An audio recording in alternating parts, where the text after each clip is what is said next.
Bonjour, mon nom est Julie de Medtronic et ça me fait plaisir de vous accueillir pour cette capsule Exercice et diabète 101 à la maison. Cette capsule a été faite pour vous en cette période d'isolement dû à la COVID-19. On sait la façon de voir ou de faire de l'activité physique peut avoir changé dans les derniers jours, dernières semaines avec tout ce qui se passe. Donc, le but de cette capsule, c'est de vous donner des stratégies afin de vous sentir en sécurité pour faire votre activité physique. Avant d'aller plus loin, j'aimerais juste vous dire que cette capsule a vraiment un but d'information et d'éducation. Donc, si vous avez besoin d'un avis médical, toujours vous référez à votre équipe de soins. Ce qu'on va voir aujourd'hui durant cette capsule, c'est vraiment les bénéfices et les barrières par rapport à l'activité physique. Les recommandations et les différents types d'activités qui existent, parce qu'il n'y en a pas juste un, et ils n'ont pas les mêmes répercussions sur votre glycémie. Les stratégies à utiliser avec votre pompe à insuline, la gestion de l'hypo et de l'hyperglycémie et comment on fait pour analyser le tout.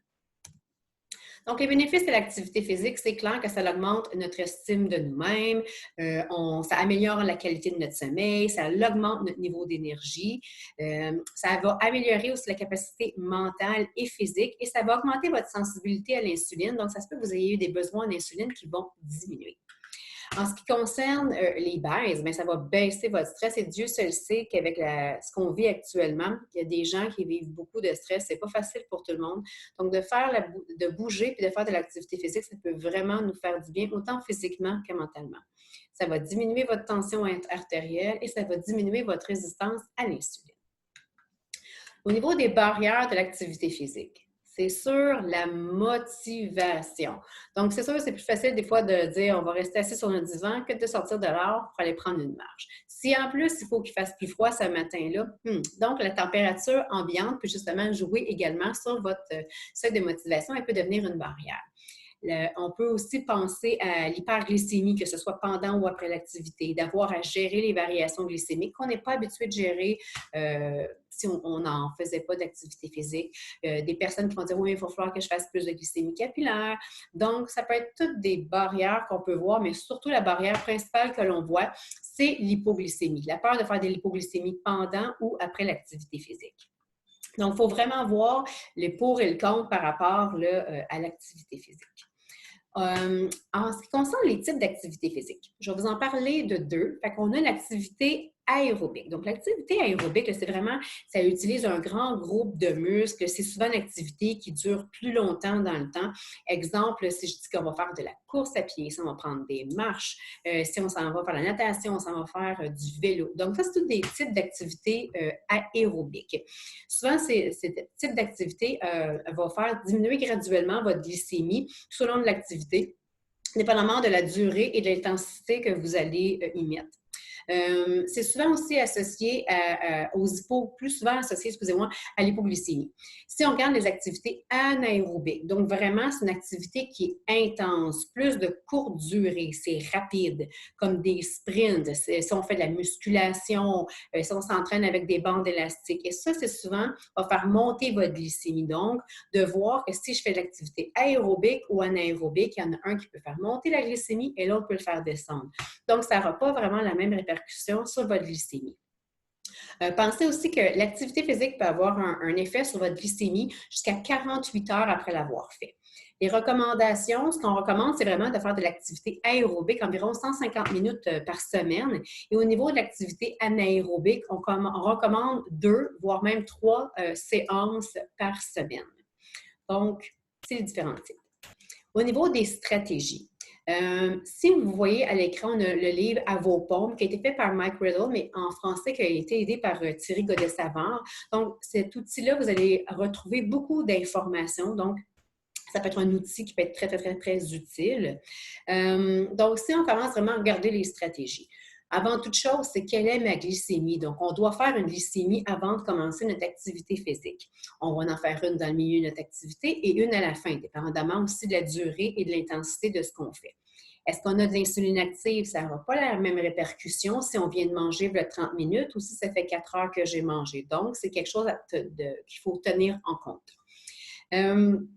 Pour les patients qui ont des pompes à insuline sans surveillance du glucose en continu, je vous dirais que ça va être peut-être de faire un petit peu plus de glycémie capillaire, comme on a parlé justement avant, pendant et après. Et la stratégie, c'est vraiment de faire un basal temporaire. Donc, on va aller diminuer la quantité d'insuline de fond que vous allez recevoir.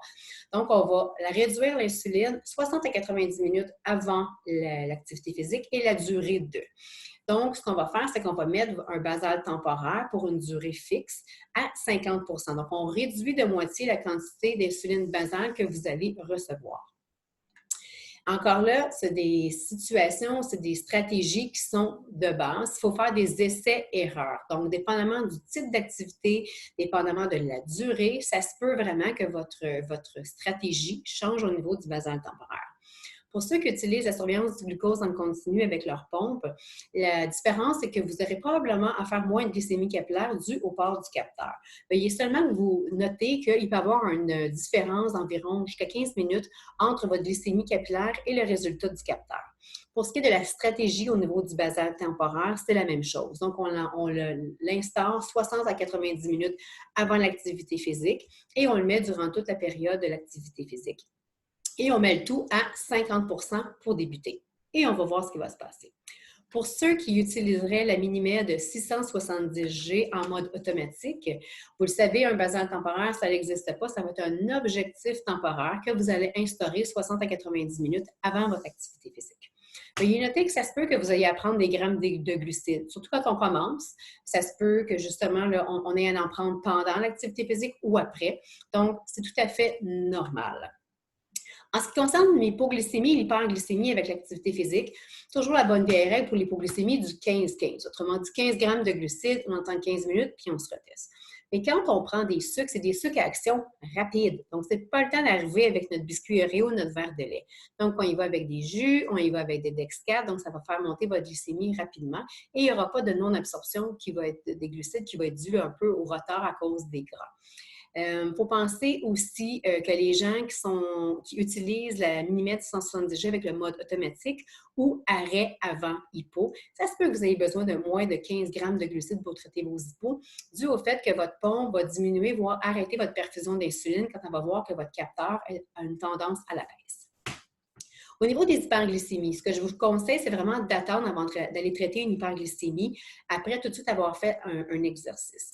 Donc, vraiment, hydratez-vous, attendez, puis voyez, ça se peut que votre correction nécessaire va être moindre dû au fait que vous venez de bouger.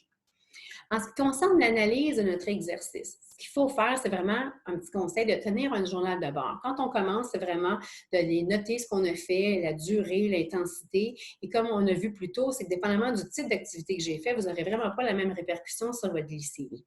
Donc, on va aller voir ça justement en téléchargeant notre pompe, aller voir nos courbes, aller voir nos glycémies. Donc, vous pouvez télécharger le tout sur carling.minimed.eu, excusez-moi. Donc, ça va vous aider justement à aller analyser puis aller faire peut-être des changements au niveau de vos stratégies. Puis le plus important, c'est vraiment d'essayer différents types d'activités pour aller voir ce qui vous plaît, pour aller voir les répercussions que ça a sur vous, puis surtout, on baisse pas les bras puis on continue de bouger. Donc, au nom de la grande famille Medtronic, je vous dis merci d'avoir été avec nous et à la prochaine.